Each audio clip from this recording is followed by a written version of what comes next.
मुझे पहुंचना है, लेकिन यदि अभी तक नहीं पहुंच पाए हैं तो आस मत छोड़िएगा, निराश मत होइएगा, क्योंकि अभी भी आगामी 6 महीना बचा हुआ है इस 2025 में। कैसे और किस प्रकार ये 2026 के आने से पहले जो बचा हुआ 2026 है वो हमको हमारे लक्ष्य तक पहुंचा पाएगा, आज इस बात पर हम विवेचना करने जा रहे हैं।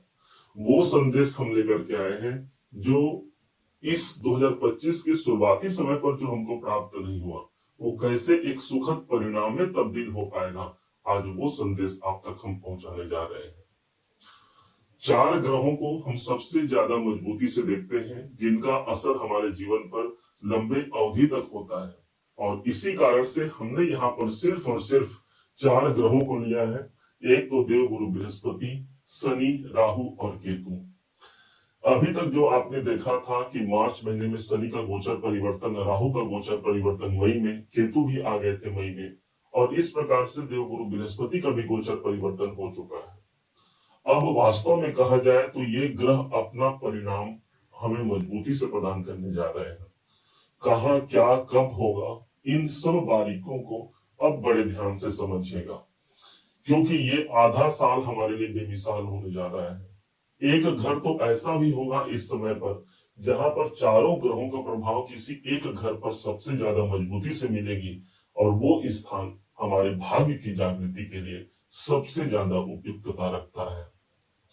प्रारंभ करते हैं सबसे पहला जो परिवर्तन होने जा रहा है, और वो परिवर्तन होगा 13 जुलाई 2025 को। इस दिन एक ऐसा समय रहेगा जहां पर शनिदेव, एक तो 7.5 की शुरुआत मेष राशि को हो चुकी है, और ऊपर से यहाँ पर शनिदेव वक्री अवस्था पर आ चुके रहेंगे।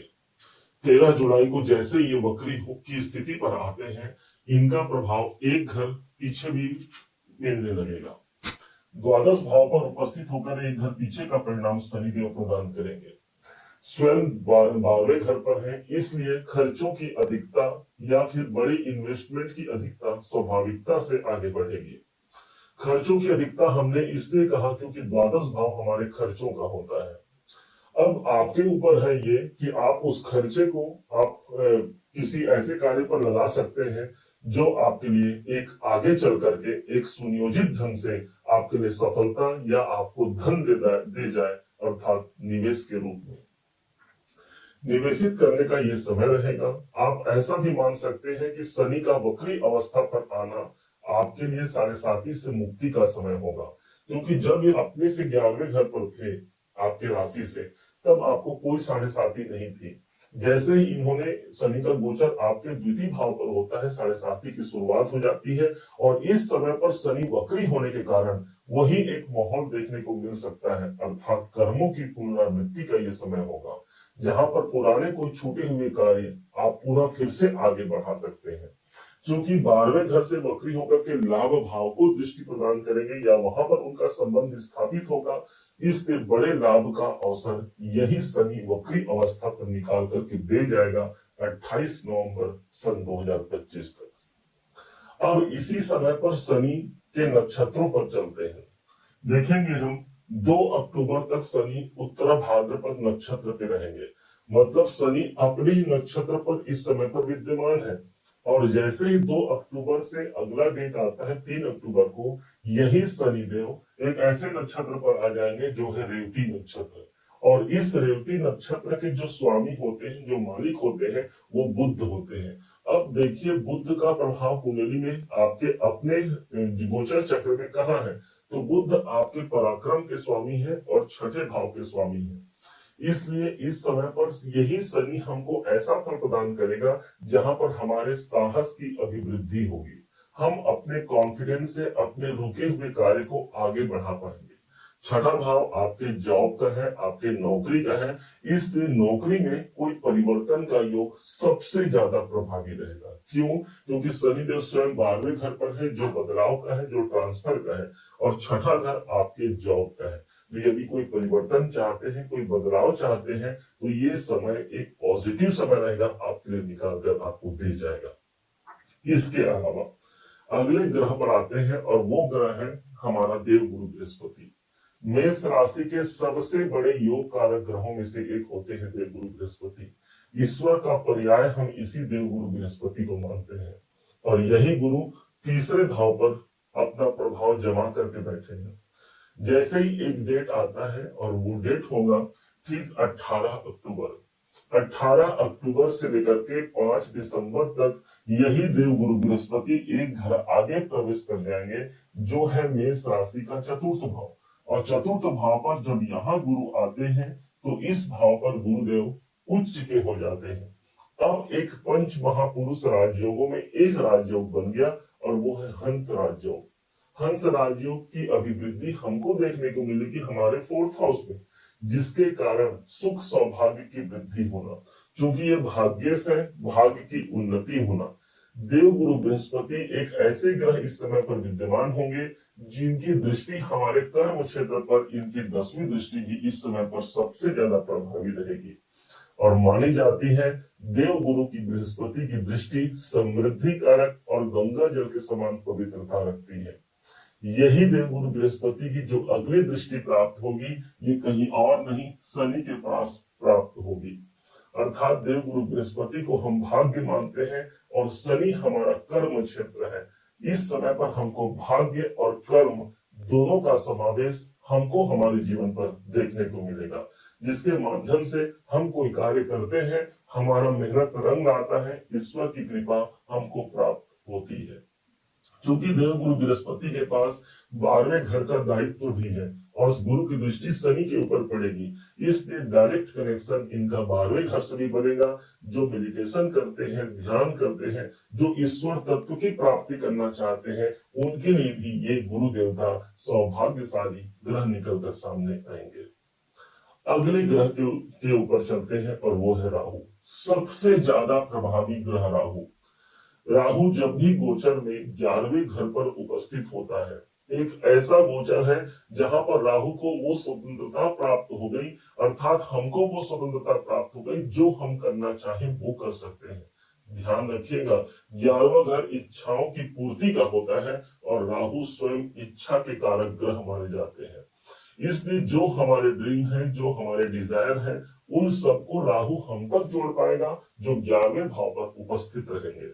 परंतु हाँ, इस बात को भी ध्यान रखने की आवश्यकता रहेगी, राहु हमको भय और भ्रमित करता है, इसलिए बार बार हमको ऐसा लग सकता है पता नहीं मुझे वो लाभ के अवसर मिलेंगे कि नहीं मिलेंगे, और इसी से आपको बाहर निकल करके अब सीधे उस राह पर चलना है जो राह आपकी मंजिल तक आपको पहुंचा जाए। ध्यान रखिएगा, एक राहु ही एक अकेला ऐसा ग्रह है जो कभी भी सदैव वक्री रहता है, कभी भी मार्गी नहीं होता।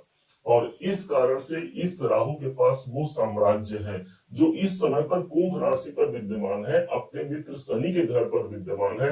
यथा शनि तथा राहु कहा गया है, अर्थात जो हमारा कामना है उस कामनाओं तक पहुंचाना इस राहु का दायित्व है जो इस समय आपके 11वें घर पर चल रहा है।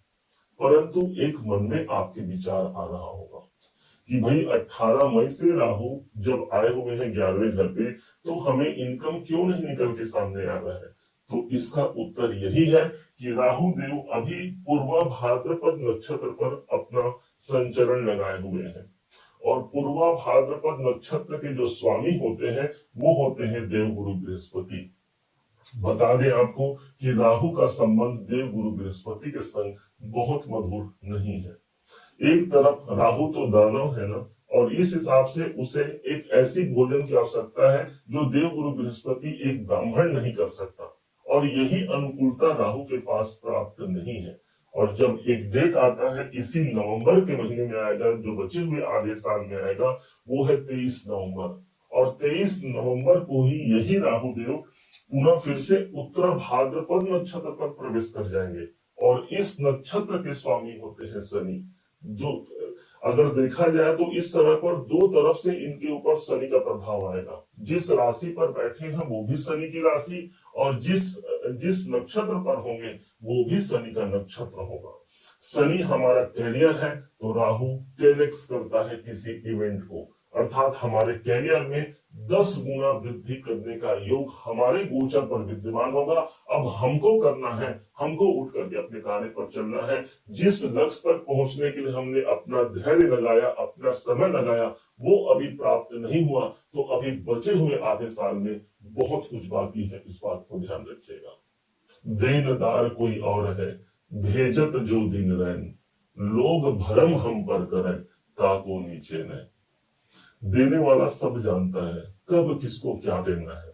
बस भगवान एक परीक्षा लेते हैं, और जो व्यक्ति उस परीक्षा में पास या फेल नहीं, उस परीक्षा तक को अपना कंप्लीट कर लेता है, वही व्यक्ति एक दिन शीर्ष मुकाम को हासिल करता है। शायद यही ये परिणाम होगा जो शनि के नक्षत्र पर राहुदेव का संचरण होगा। अगला प्रभाव केतु के रूप में। केतु की स्थिति 20 जुलाई तक, अभी केतु मघा नक्षत्र के चल रहे हैं, और मघा नक्षत्र के स्वामी स्वयं केतु ही बनते हैं।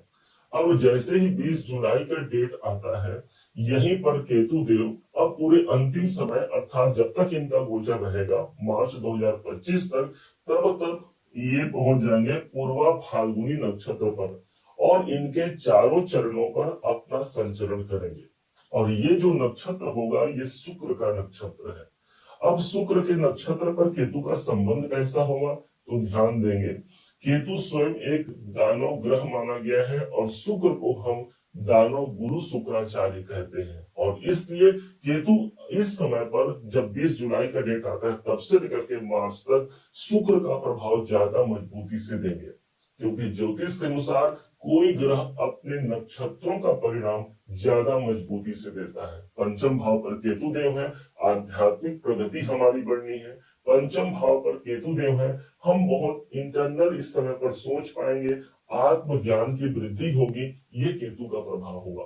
और इसी समय पर जब ये शुक्र के नक्षत्र पर रहेंगे, तो शुक्र के पास जो स्थान है वो दूसरा स्थान और सप्तम स्थान है। इसलिए जिनके विवाह नहीं हुए हैं या विवाहिक जीवन को लेकर के अशांति व्याप्त है, तो इस समय पर शुक्र के प्रभाव से, केतु के प्रभाव से हमारे विवाह के संबंध मधुर हो सकते हैं, आगे बढ़ सकते हैं। यही नहीं, सप्तम भाव हमारा व्यापार भी है। व्यापारिक गतिविधियों को बढ़ाने के लिए, व्यापारिक लाभ को लेने के लिए, साथ ही साथ दसम से दसम होने के कारण सप्तम भाव इस समय पर चालित होगा। कैरियर के लिए यही केतु एक नए अवसर को हम तक पहुंचा पाएगा। चूंकि ये द्वितीय भाव शुक्र के ऊपर, शुक्र के नक्षत्र पर है, और द्वितीय भाव हमारे धन का होता है, हमारे फैमिली का होता है। इसलिए पैसों से जुड़े हुए कोई दिक्कत है, कोई लोन चल रहा है, कोई कर्जे चल रहे हैं, जिन कर्जों की भरपाई हम समय पर नहीं कर पा रहे हैं, या फिर किसी कारण से हम उन कर्जों को लेकर कहीं परेशान हैं, तो एक धनागमन का एक शुभ संकेत हमको केतु प्रदान करते हैं। यही केतु जो पंचम भाव पर है, अर्थात ईश्वर पर लगाया हुआ समय, ईश्वर के द्वारा प्राप्त हुआ जो वरदान है, वो हमको आर्थिक प्रगति के रूप में दिख सकता है। ये प्रभाव हुआ जब द्वितीय भाव जागृत होगा। पंचम भाव से प्रभाव देंगे। पंचम भाव हमारा माइंड है और द्वितीय भाव धन है। इसलिए इस समय पर हमारे डिसीजन के द्वारा हमको धन प्राप्त होगा। नए नए हमको अवसर मिल सकते हैं, नए नए हम तकनीक खोज सकते हैं, नए नए हम सूत्र प्राप्त करते हैं, जिसके माध्यम से आर्थिक लाभ को बढ़ाया जा सकता है। और इस प्रकार जो आधा साल बचा है, उसमें बहुत कुछ विद्यमान है। डिपेंड आप पर करता है, ये इस बात पर निर्भर करता है कि आप आधे गिलास जो पानी है, इसे आप खाली देखते हैं या आधे गिलास के पानी को आप भरा हुआ देखते हैं। और इस प्रकार ये 2025 का जो अंतिम जो 6 महीना है, एक नई कामयाबी, एक नई उम्मीदी को लेकर के आपके जीवन में आत्मसात होने जा रहा है। भगवान महादेव का सावन का महीना भी इसी महीने प्रारंभ हो जाएगा। इसलिए जुलाई के महीने से ही श्रावण मास का प्रारंभ होना साक्षात महादेव की कृपा है, जो आगामी समय को लेकर के बचे हुए 6 साल में हमको अपने लक्ष्य तक पहुंचा करके बुलंदियों तक हमको पहुंचा जाएगा। उम्मीद है आप सबने इसे समझा, आप सबने इसे जाना है। यदि आपने इसे समझा है, जाना है, मेरे समझाने का प्रयास यदि आपको सार्थक लगा हो, मेरे समझाने का तरीका यदि आपको सार्थक लगा हो, तो हर बार की भांति इस बार भी अपना प्यार भरा लाइक और कमेंट करना कभी मत भूलिएगा। और हाँ, यदि अभी तक आपने चैनल को सब्सक्राइब नहीं किया है, सब्सक्राइब जरूर कीजिएगा। पुनः एक बार फिर आप सभी का दिवस बहुत मंगलमय हो, इन्हीं शुभकामनाओं के साथ। जय श्री राम।